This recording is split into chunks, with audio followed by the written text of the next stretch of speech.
c'est un film, il faut vraiment le restituer à son époque. On est dans les années 60, c'est la première fois qu'il y a une pollution de Torrey Canyon qui répand son pétrole en Bretagne. Et donc on est au début des grandes pollutions industrielles. Et voilà, et les plans, c'est un peu long, il faut le décrypter un peu comme ça, ce film. Mais je pense qu'il a toute sa place maintenant à notre époque. Il est comme un écho à ce qui se passe maintenant, je pense. C'était très précurseur déjà. Alors j'ai des questions. Oui, alors si vous avez des questions... J'ai des questions déjà. Oui, d'accord. Bon, sinon il fait tout. Non, déjà tu m'as parlé de la qualité des images et la qualité du son. C'était assez exemplaire à cette époque d'avoir une qualité. Ouais, c'était vraiment des précurseurs dans les images de nature, puisque c'était les premiers à tourner en 35 mm, immergés dans la nature, à faire des caches qui demandaient des mois et des mois de travail pour filmer par exemple tous ces oiseaux, les aigles, etc., pour avoir des accouplements, des moments de vie très précieux. Il faut reconstituer aussi le fait qu'on avait 4 minutes pour tourner avant de recharger la caméra. Donc pourquoi François disait que le son et l'image ne pouvaient pas se faire en même temps? Parce que les caméras faisaient un peu de bruit, c'était des caméras à réflexe, donc il y avait pas mal de bruit, et puis il fallait être très concentré sur l'image, et donc le son était fait après ou avant pour coller à l'image, et c'était tout un travail après d'alchimie dans les laboratoires. Et tu peux nous parler de la relation entre François excusez-moi. Et Gérard Vienne. Les deux. Oui. La complémentarité du travail des deux. Alors, ils étaient très complémentaires tous les deux. François avait vraiment l'art d'un cadrage du paysage, de se concentrer sur des éléments vraiment de mise en scène, alors que Gérard était plus dans l'image prise sur le vif. C'était un virtuose de la caméra du 400 mm. Il suivait les oiseaux, les animaux avec dextérité, parce que c'était pas évident, c'était des grosses caméras à réflexe, donc c'était pas facile à manier en nature. D'abord en studio, on a plusieurs assistants pour faire en 35 mm. Il était tout seul à faire le point et l'image, et ce qui demandait beaucoup de virtuosité. Donc tous les deux, ils avaient leur complémentarité, et François en plus avait cette passion pour le son. Il a inventé des micros pour faire les premières prises de son en stéréo. Donc ils avaient vraiment tous les deux, quand ils ont travaillé ensemble, ils ont fait 2 chefs-d'œuvre à mon avis, Le territoire des autres et La griffe et la dent. Et comment vous est venue l'idée justement de rajouter cette interview de Jacques Perret qui est fantastique, qui est quasiment philosophique et sacré, oui, ses paroles? Alors Jacques était vraiment un ami de François et Gérard. Il était admiratif de François, il venait souvent le voir et il lui demandait plein de renseignements. Et certainement il a été inspiré par La griffe et la dent et Le territoire pour faire ses films après. Et voilà, Jacques était vraiment un ami très proche. Donc, qu'est-ce que je peux dire sur... Voilà, bon, je vais donner la parole peut-être au public. Jeanne, peut-être. Oui, oui. Jeanne. Alors, est-ce que vous avez des questions? Profitez, ils sont là. Alors, pourquoi j'ai demandé à Jeanne de venir m'aider?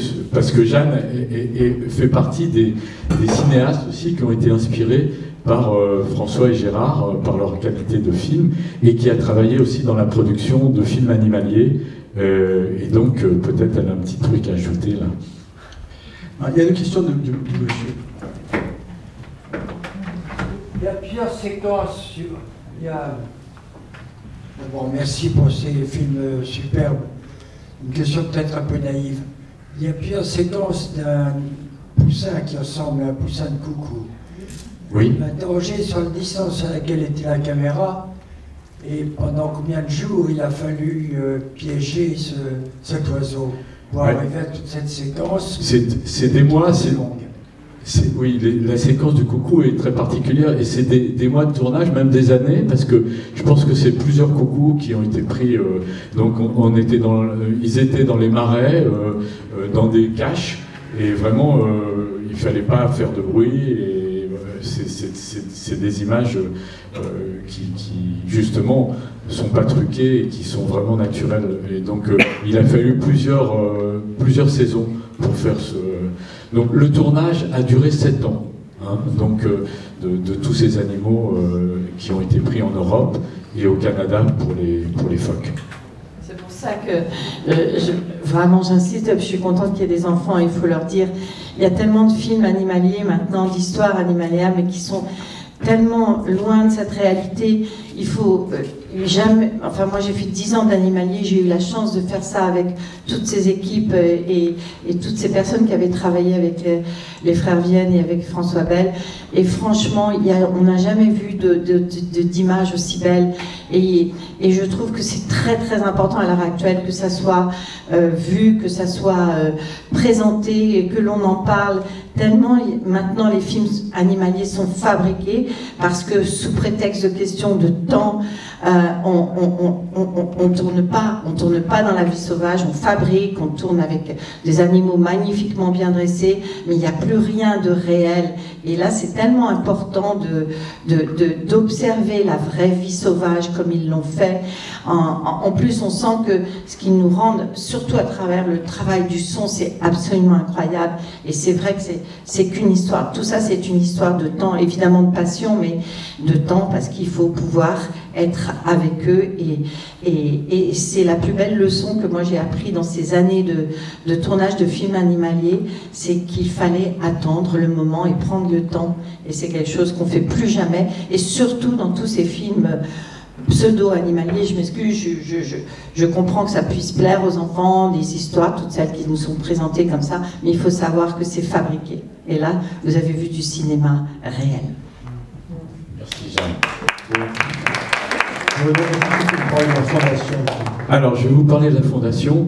Je suis pas venu tout seul, mais Catherine Solin est très timide et elle se montrera pas. Mais elle est à l'origine un peu du suivi de la fondation. Donc François était un héritier des fromageries Bell, mais lui, ça n'intéressait pas le fromage, il s'intéressait au cinéma. Et malheureusement, il n'a pas eu d'enfant, il était célibataire, et un peu avant de mourir, il a demandé à sa nièce, ou à ses nièces, de fonder une fondation pour pouvoir donner un petit coup de pouce à des cinéastes en herbe, à des jeunes, et à des projets un peu particuliers sur l'environnement, sur l'immersion dans la nature, des expéditions, des choses comme ça. Et donc depuis quelques années, Catherine recherche, enfin on s'occupe de différents festivals et que la Fondation soutient, et on soutient des projets aussi de films, d'expéditions un peu partout, voilà, et notamment l'Hume Explore. D'accord, merci. Voilà. Est-ce que vous avez des questions? Profitez encore, on a encore un peu de temps. Ah, des questions.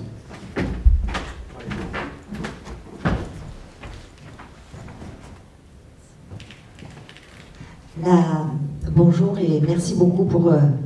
vous avez peut-être trouvé ça long, moi j'ai pas trouvé ça long. Juste très touchant à la fin à cause bien évidemment de ce que l'on voit sur le bébé phoque.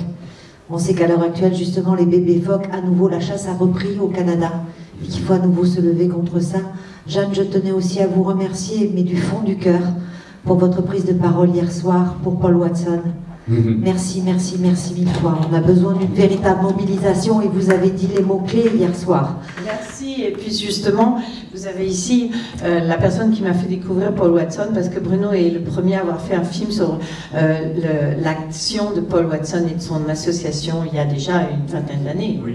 J'ai fait un des premiers films français sur, je pense qu'il y en avait déjà dans les pays anglo-saxons, en France, oui, avec France 3 en 2001, on a fait un 52 minutes qui s'appelle L'œil du cachalot, Paul Watson, L'œil du cachalot, et justement pour communiquer un peu sur ce qui se passe à propos de son emprisonnement à Groenland, j'ai mis un peu sur les réseaux la dernière séquence du film où Paul explique pourquoi il a voué sa vie. Pourquoi il mène ce combat en effet, voilà. cet échange qu'il a eu avec un cachalot mourant. Voilà. Oui. Il s'est interposé entre il était en zodiaque, il s'est interposé entre un baleinier qui tirait sur un cachalot, et il a vu le cachalot dans un bain de sang, il a croisé son regard, et il a dit c'est un regard qui a déterminé mon action. Où il a vu beaucoup de pitié, mais pas Oui. de pitié, mais envers nous les humains. Cette pitié Voilà. exprimée, la pitié envers les humains. Bah oui. Alors, c'était pas forcément ma question, mais merci beaucoup pour tous ces compléments que vous venez de donner. Moi, la question que j'ai, c'est que cette fondation Bell, bon, déjà, est-ce qu'il y a un rapport avec les fromages Baby Bell? Oui, bien sûr, mais enfin le rapport c'est que c'est deux choses différentes, hein. Les fromageries Bell ont leur vie, et François a consacré sa vie au cinéma, mais il s'est trouvé héritier d'une partie donc de cette fortune, et qui ne pouvait pas transmettre à sa famille, donc il a décidé de transmettre à sa famille de cœur le cinéma animalier. Voilà. D'accord, donc on trouve facilement la fondation Bell sur les réseaux? Oui, vous tapez, il y a un lien il y a même un site sur la Fondation François Bell. Mais je vais vous remettre, j'ai des petits, pour les gens qui sont intéressés, je vais aller chercher des petits fascicules que je vous remettrai tout à l'heure. Merci. Encore des questions, on a encore 5-6 minutes. On en sort du temps. Peu de temps, après on va relancer notre dernier film, mais D'accord. on a encore un peu de temps. D'accord. Tu veux rajouter quelque chose, Bruno? Je sais. Vous avez des questions? Ce que je peux dire, c'est qu'à l'époque, vraiment, de tourner, c'était vraiment comme ça, dans cette nature.